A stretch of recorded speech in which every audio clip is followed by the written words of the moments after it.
আমি ম্যাডাম কেন কি হয়েছে? তোমার এই সাইডে কি কোনো লেবার পোস্ট ফাঁকা আছে? ফাঁকা আছে কিনা?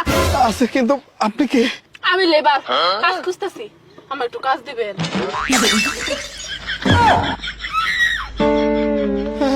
স্যার একটা কাজ দিবেন। ঠিক আছে, যা। জান 10,000 টাকা দেও। দেও না সোনা, 10,000 টাকা দেও জান। আরে দেও না সোনা জান। 8,500 দাও। দাও 8,500 দাও সোনা। জান দেও, জান দেও দেও জান। 5,000 টাকা দাও। কি ব্যাপার তুমি ভগিনীর মতো করে ওর কাছে কেন চাও কে?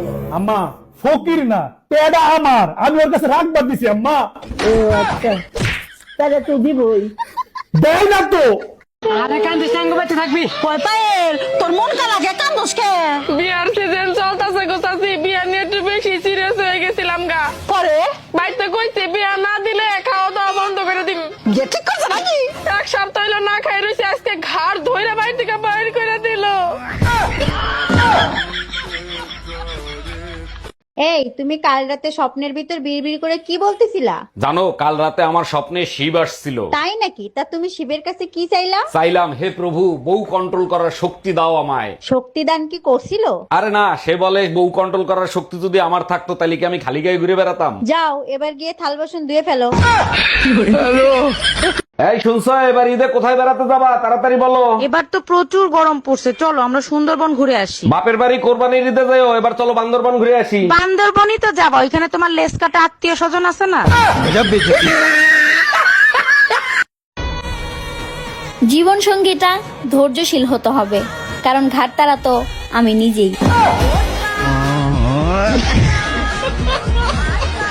ডাক্তার, আমার জামাই 1 বছর ধরে পাগল, আপনিই শেষ ভরসা, আমার জামাইকে সুস্থ করে দেন। আপনি এক কাজ করেন, এই ইনজেকশনটা নিয়ে আসেন আর আমি আরো ভালো করে চেক করে দেখি কোনো প্রবলেম আছে কিনা। ডাক্তার, বেলুন দিয়ে আপনার মাথার পরে একটা বাড়ি মারি। ঠিক আছে ডাক্তার, আমি এক্ষুনি নিয়ে আসতেছি। দেখেন অরুণ সাহেব, আমি একজন ডাক্তার, আপনি পাগল না, পাগলের অভিনয় কেন করছেন? ডাক্তার, আমার বউর কাছে বললেন না, 1 বছর আগে শালির সাথে ধরা খাইছি, বউ বেলুন দিয়ে মাথার পরে বাড়ি মারছে, তারপর থেকে পাগলের নাটক করতেছি।